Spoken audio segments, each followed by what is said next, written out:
ರೇಣುಕಾಸ್ವಾಮಿ ಕೊಲೆ ಕೇಸ್ನಲ್ಲಿ ದರ್ಶನ್ ವಿರುದ್ಧ ಮತ್ತೊಂದು ಪ್ರಬಲ ಸಾಕ್ಷ್ಯ ಎದ್ದು ನಿಲ್ಲುತ್ತಾ? ಮಾಜಿ ಉಪಮೇಯರ್ ಮೋಹನ್ ರಾಜ್ ಪ್ರಬಲ ಸಾಕ್ಷಿ ಆಗ್ತಾರ ದರ್ಶನ್ ವಿರುದ್ಧ. ಯಾಕಂತಂದ್ರೆ ದರ್ಶನ್ಗೆ ರೀಸೆಂಟ್ ಆಗಿ 40 ಲಕ್ಷ ಹಣ ನೀಡಿದ್ರು ಅಂತ ಹೇಳಲಾಗಿದೆ. ಈ ಮೋಹನ್ ರಾಜ್ ಇದೇ ಹಣವನ್ನ ಕೊಲೆಯನ್ನ ಮುಚ್ಚಿ ಹಾಕೋದಕ್ಕೆ ದರ್ಶನ್ ಬಳಸಿದ್ರ. ಹೀಗಾಗಿ ಮೋಹನ್ ರಾಜ್ ಅವರನ್ನ ಸಾಕ್ಷಿಯನ್ನಾಗಿ ಮಾಡೋದಕ್ಕೆ ಪೊಲೀಸರು ಚಿಂತನೆ ನಡೆಸಿದ್ದಾರೆ ಅಂತ ಹೇಳಲಾಗಿದೆ. ನ್ಯಾಯಾಧೀಶರ ಮುಂದೆ ಈಗಾಗಲೇ 164 ಹೇಳಿಕೆ ದಾಖಲಿಸಲು ಚಿಂತನೆ ನಡೆಸಿದ್ದಾರಂತೆ. ಹಾಗಾಗಿ ಮತ್ತೊಂದು ಪ್ರಬಲ ಸಾಕ್ಷ್ಯ ಅಂದ್ರೆ ಏನು 30 ಲಕ್ಷ ಕೊಟ್ಟರು ಬಾಡಿ ಡಿಸ್ಪೋಸ್ ಮಾಡೋದಕ್ಕೆ ಅಂತೆಲ್ಲ ಹೇಳ್ತಾರಲ್ಲ, ಆ ಹಣ ಇಲ್ಲಿಂದ ಏನಾದ್ರೂ ಬಂತ ಈ ಪ್ರಶ್ನೆ ಎದ್ದೇಳುತ್ತೆ. ಹಾಗಾಗಿ ಮತ್ತೊಂದು ಪ್ರಬಲ ಸಾಕ್ಷ್ಯ ಉದ್ಭವ ಆಗತ್ತಾ? ಅಪ್ಡೇಟ್ ಪಡ್ಕೊಳ್ಳೋಣ. ಪ್ರತಿನಿಧಿ ನಾಗರಾಜ್ ಕನೆಕ್ಟ್ ಆಗಿದ್ದಾರೆ. ನಾಗರಾಜ್, ಮೋಹನ್ ರಾಜ್ ಮತ್ತೊಂದು ಪ್ರಬಲ ಸಾಕ್ಷ್ಯ ಆಗ್ತಾರ ರೇಣುಕಾಸ್ವಾಮಿ ಕೊಲೆ ಕೇಸಲ್ಲಿ?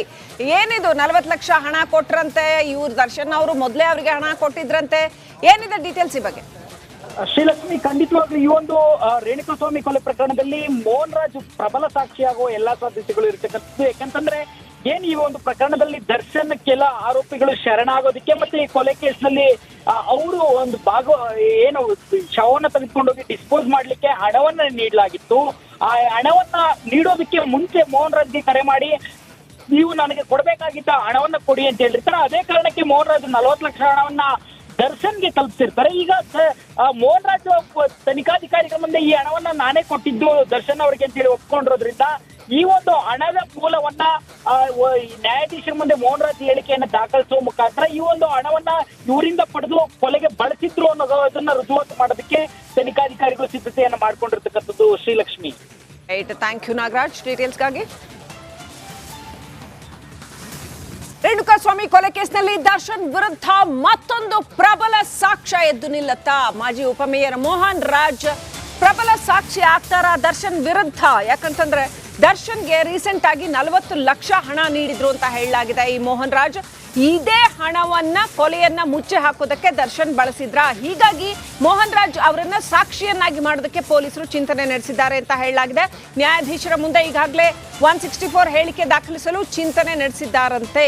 ಹಾಗಾಗಿ ಮತ್ತೊಂದು ಪ್ರಬಲ ಸಾಕ್ಷ್ಯ ಅಂದ್ರೆ ಏನು 30 ಲಕ್ಷ ಕೊಟ್ಟರು ಬಾಡಿ ಡಿಸ್ಪೋಸ್ ಮಾಡೋದಕ್ಕೆ ಅಂತೆಲ್ಲ ಹೇಳ್ತಾರಲ್ಲ, ಆ ಹಣ ಇಲ್ಲಿಂದ ಏನಾದ್ರೂ ಬಂತ ಈ ಪ್ರಶ್ನೆ ಎದ್ದೇಳುತ್ತೆ. ಹಾಗಾಗಿ ಮತ್ತೊಂದು ಪ್ರಬಲ ಸಾಕ್ಷ್ಯ ಉದ್ಭವ ಆಗತ್ತಾ? ಅಪ್ಡೇಟ್ ಪಡ್ಕೊಳ್ಳೋಣ. ಪ್ರತಿನಿಧಿ ನಾಗರಾಜ್ ಕನೆಕ್ಟ್ ಆಗಿದ್ದಾರೆ. ನಾಗರಾಜ್, ಮೋಹನ್ ರಾಜ್ ಮತ್ತೊಂದು ಪ್ರಬಲ ಸಾಕ್ಷ್ಯ ಆಗ್ತಾರ ರೇಣುಕಾಸ್ವಾಮಿ ಕೊಲೆ ಕೇಸಲ್ಲಿ?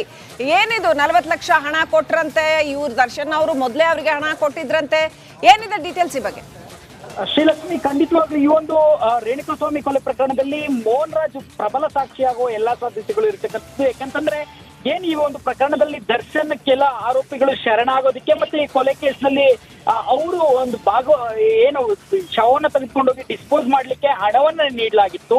ಆ ಹಣವನ್ನ ನೀಡೋದಕ್ಕೆ ಮುಂಚೆ ಮೋಹನ್ ರಾಜ್ಗೆ ಕರೆ ಮಾಡಿ ನೀವು ನನಗೆ ಕೊಡ್ಬೇಕಾಗಿದ್ದ ಹಣವನ್ನ ಕೊಡಿ ಅಂತ ಹೇಳಿರ್ತಾರೆ. ಅದೇ ಕಾರಣಕ್ಕೆ ಮೋಹನ್ ರಾಜ್ 40 ಲಕ್ಷ ಹಣವನ್ನ ದರ್ಶನ್ಗೆ ತಲುಪಿಸಿರ್ತಾರೆ. ಈಗ ಮೋಹನ್ ರಾಜ್ ತನಿಖಾಧಿಕಾರಿಗಳ ಮುಂದೆ ಈ ಹಣವನ್ನ ನಾನೇ ಕೊಟ್ಟಿದ್ದು ದರ್ಶನ್ ಅವರಿಗೆ ಅಂತೇಳಿ ಒಪ್ಕೊಂಡಿರೋದ್ರಿಂದ ಈ ಒಂದು ಹಣದ ಮೂಲವನ್ನ ನ್ಯಾಯಾಧೀಶರ ಮುಂದೆ ಮೋಹನ್ ರಾಜ್ ಹೇಳಿಕೆಯನ್ನು ದಾಖಲಿಸುವ ಮುಖಾಂತರ ಈ ಒಂದು ಹಣವನ್ನ ಇವರಿಂದ ಪಡೆದು ಕೊಲೆಗೆ ಬಳಸಿದ್ರು ಅನ್ನೋದನ್ನ ರುಜುವಾತು ಮಾಡೋದಕ್ಕೆ ತನಿಖಾಧಿಕಾರಿಗಳು ಸಿದ್ಧತೆಯನ್ನ ಮಾಡ್ಕೊಂಡಿರ್ತಕ್ಕಂಥದ್ದು. Srilakshmi, thank you Nagaraj ಡೀಟೇಲ್ಸ್ಗಾಗಿ.